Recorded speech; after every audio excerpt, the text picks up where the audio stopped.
Hey, Joe Gilder here from Home Studio Corner. Today we're going to answer the ultimate question. Can you really make great sounding music in a home studio? It's a really good question, and I'm going to do my best to answer it for you in this video and provide some examples to prove my point. But first, we got to think about, what do you mean by great music? What does that actually mean? If you say, can you get studio quality recordings in a home studio? What do you mean by that? And I've drawn a picture to help us think through it. Wha-bam! This is pie. Well, specifically, this is a pie chart, and it's charting out what makes great music. Can you see where I'm going with this? This big, huge chunk here, this 80% piece of the pie, belongs to the song, the musician, the performance, and the production. That is what makes great sounding music. Now, this tiny piece of the pie here goes to all the studio stuff, to gear, recording, mixing, mastering, and the studio itself. Those things are important. If you said you were going to give me a pie and you left off 20%, I'm going to be a little upset with you because I wanted the whole pie. So this section is important, but as you can see, and I think this is a really accurate depiction of the story of music, this part makes a much bigger difference than the tiny sliver up there. The problem is, most people get this backwards. They put all of their focus and attention on the gear and the studio and the recording and the mixing and the mastering, and those things are important, but they neglect everything over here. They just record some stuff that's kind of mediocre, and then they try to use all the tools and techniques to make it amazing, to make it great. That's not what makes great sounding music. The Beatles are such an overused example, but they didn't have super great technology, and a lot of their earlier stuff technically sounds like lo-fi, but they were revolutionary. Why? Not because they had a 4-track machine. They were revolutionary in spite of the 4-track or 8-track or 2, whatever they were recording on, because they had great songs, they were great musicians doing great performances and creating a great production. Now, do you know why this is good news? You might hear that at first and it's like, well, if I'm not a great musician, then I can't make great music. But if this thing was flipped, then you would say, only if I have a great studio can I make great music. Which of those do you have control over? You only have so much of a budget to devote to home recording. You can't go book out Blackbird Studio every time you want to make a song. So the fact that you can work on this piece of the pie and get really good at this means that this piece of the pie becomes less and less important. If you knock all these things out and you just crush it, you can do an okay job at recording, mixing, and mastering and have great music. Your favorite records are not your favorite records because they were mixed on a Neve. They're your favorite records because of who was performing the music. Don't forget that. Okay, enough with the pie. The next question you might have is, let's say I get that, I believe that, I'm bought in that all pieces of the pie need to be there. Can you still get great sounding music in a home studio versus a pro studio? I am incredibly biased, but my answer is absolutely.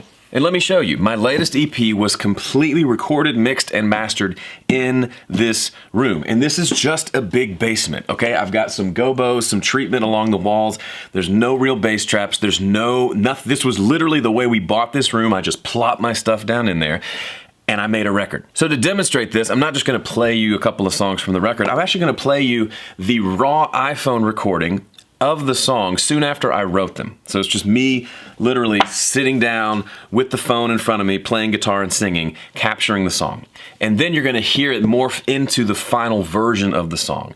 And you tell me, does the final version sound good? Does it sound great? Does it sound like something you could be proud of? For me, the answer is absolutely yes. For you, maybe you'll say, it's not that great. And if so, that's fine. But for me, my goal, we talked about at the beginning, how do we even define great sounding music? I want to write the kind of music that I want to write, and I want to produce it in such a way that makes me proud of it. And I've been able to do that from a home studio for years now. So if you've been procrastinating on making music because you don't think it's possible in a home studio, just dive in. Just go for it. Listen to these examples, and I got one more thing for you at the end.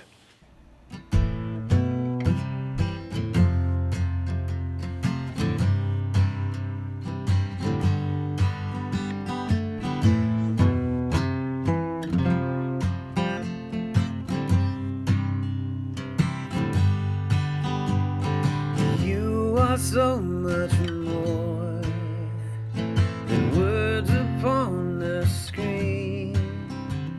I wish you would believe it's your masterpiece.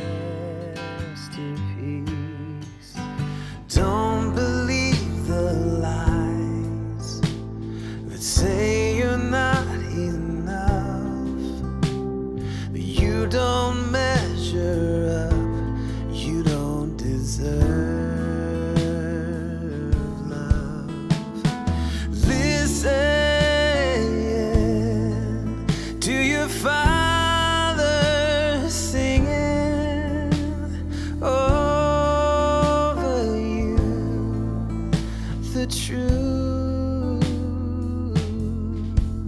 You are fearfully and wonderfully made. You are fearfully and wonderfully made.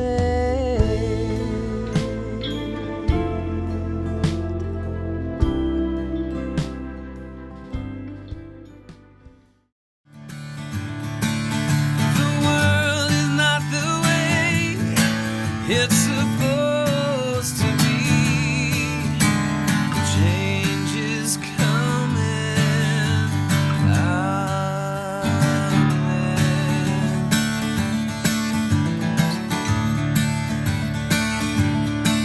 We need churches more obsessed with being loving than being right. Who would rather hold your hand and pick a fight?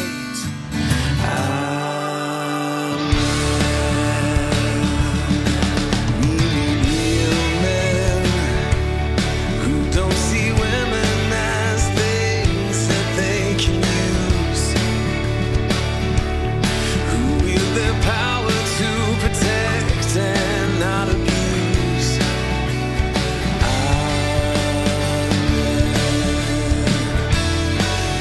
The world is not the way it's supposed to be.